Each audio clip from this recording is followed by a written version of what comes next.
very scary information comes up, and you just sort of left with the take-home message, right, I'm going to die from this. My mum was just really emotional, and so was my dad, and they started to think, really negative things like, why us? Like, why did we have to go through this? I went to my GP first with the very low blood count, and I was sent to the hospital the same day, and GP couldn't work out what it was. Feeling really run down, always out of breath,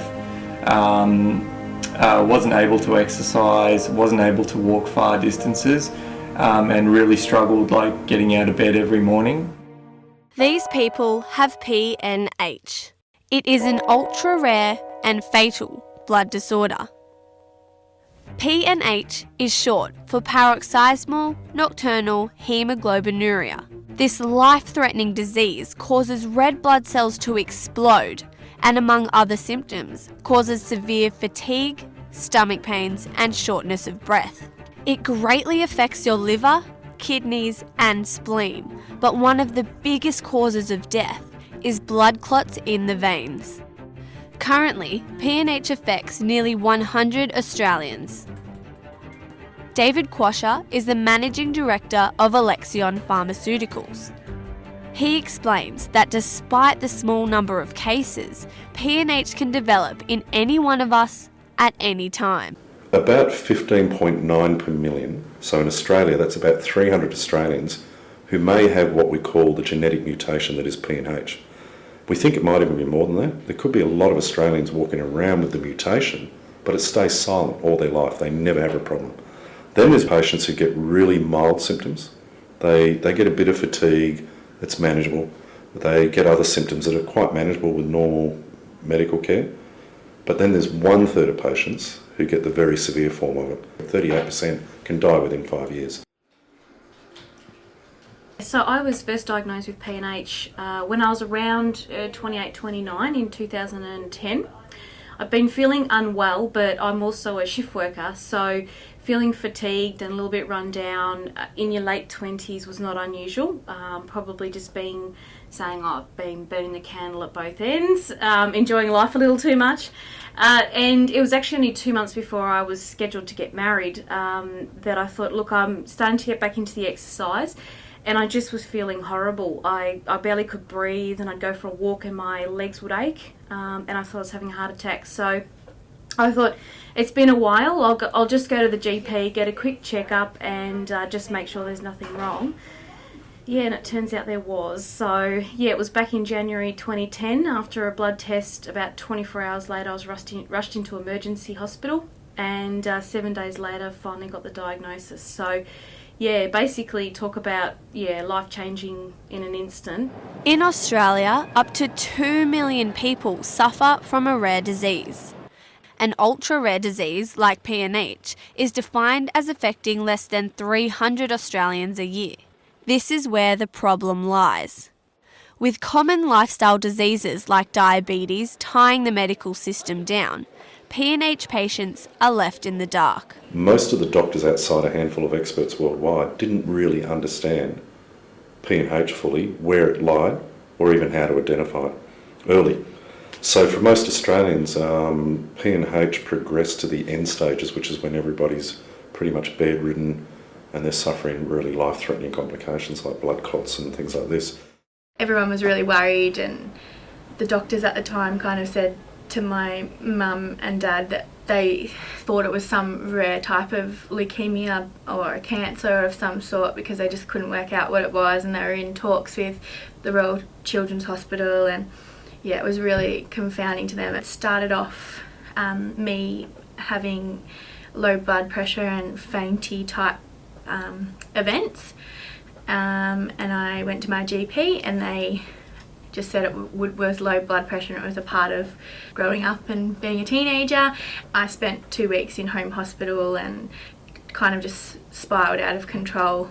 I was hemolyzing a lot, so my urine was kind of like a glass of red wine, I suppose, but lots and lots of tests, and eventually I was diagnosed with PNH, but it took about a year. Yeah, it really affected me through my teenage years because I couldn't do what everyone else was doing, and it made me really frustrated, going out and playing sport, and that was really hard for us as a family to get through that stage and to realise that there's a lot of people worse off in the world, and that always makes me annoyed, upset, I'm just emotional about that, and I always get emotional about how I couldn't do things when I was a kid, so yeah. Before 2009, PNH was fatal for all patients. Sufferers relied on blood transfusions to help ease some of the symptoms. However, these transfusions don't guarantee a full recovery. A medication called Soliris changed that. It's the only treatment that effectively reduces the risk of death.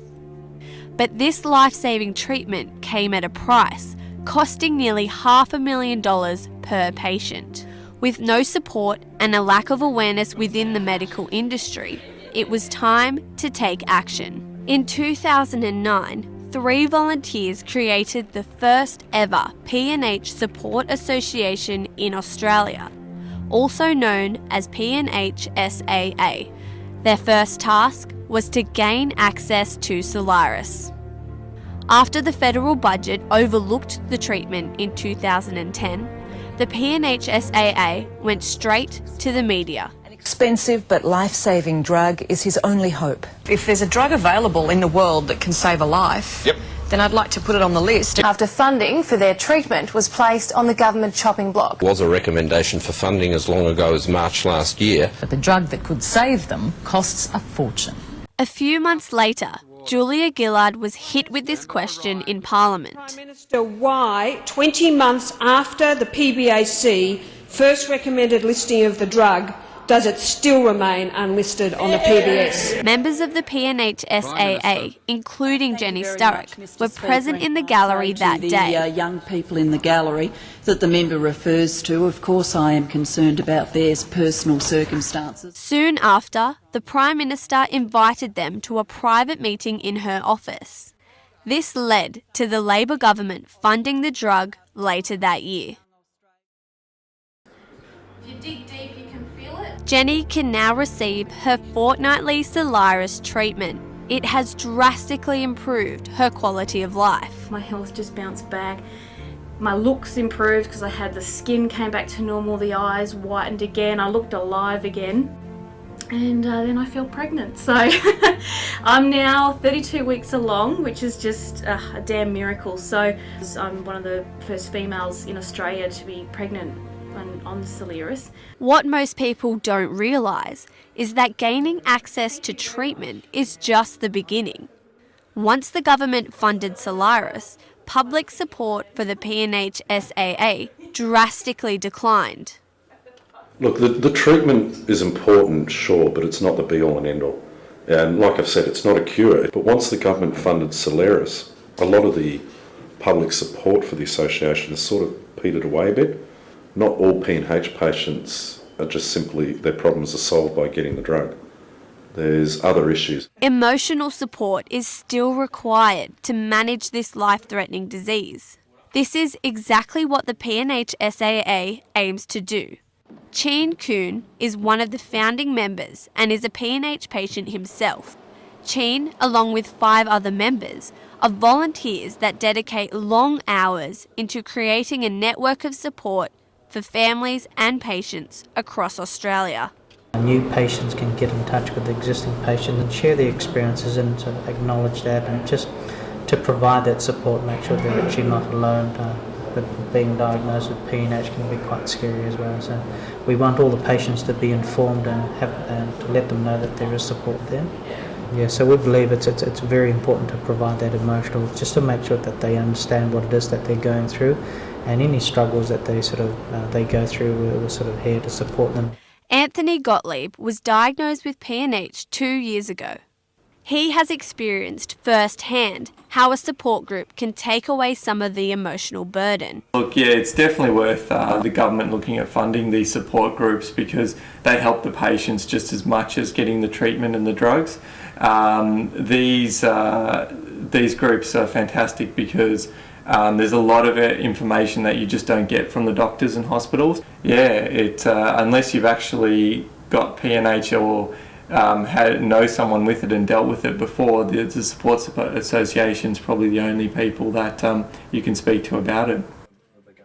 The PNH Support Association's been really a really big help to me. When I was newly diagnosed, I was only young and I didn't know anybody else that had what I had, just because it's so rare. And I searched on the internet for people my age, and I was really active in trying to find somewhere or something that could help me out. And I needed to have people that were like me around me to make me feel like I was a part of something, and that I could ask for help and people would be there for me. At the moment, the association relies on patients themselves to keep the network running. If awareness of PNH continues to decline and funding is not received, it may no longer exist. There's not a lot of support care services. So one thing we lack in Australia is, unlike the United States, United Kingdom and places like that, Canada, they have what they call a Rare Disease Act, which ensures that people with certain rare diseases that are approved get extra funding beyond just, say, a drug therapy like our drug. They often need counselling services, they need support services when they're unemployed. So if I was to give one single recommendation for everybody on helping PNH SAA, just help them to raise enough money to have at least 1 or 2 full-time professional managers running the charity drives and all of the things that are needed consistently, rather than leaving all of that workload to patients who are either being treated or not being treated and their families. We need funding, we need that money boost. We meet, annually, but we have to come up with that money, and it's really, really difficult, and I don't know how long that can last. And the numbers of the association are going up each year because people are joining that are newly diagnosed with PNH. It's really, really important as a person with a chronic illness like PNH to have other people that you can relate to. And without the PNH Support Association, I wouldn't have that. And if it's not funded, then it might have to close down. Yeah, if we can get more funding, we can obviously reach more people, because we can do things such as send more general information out to GPs, and you never know, they might have a patient there that they're not quite sure what's wrong with them. They've been seeing them, this poor person's been coming in every couple of months, their blood results are not quite right, and they don't know how to put 2 and 2 together. You just don't know. They could do a screening and hey, we might get someone diagnosed and save them from years potentially going through just not feeling great and being at risk. And then bang, we get a diagnosis, they get taken care of. So yeah, certainly if we can get more money, we can reach more people and potentially help more people.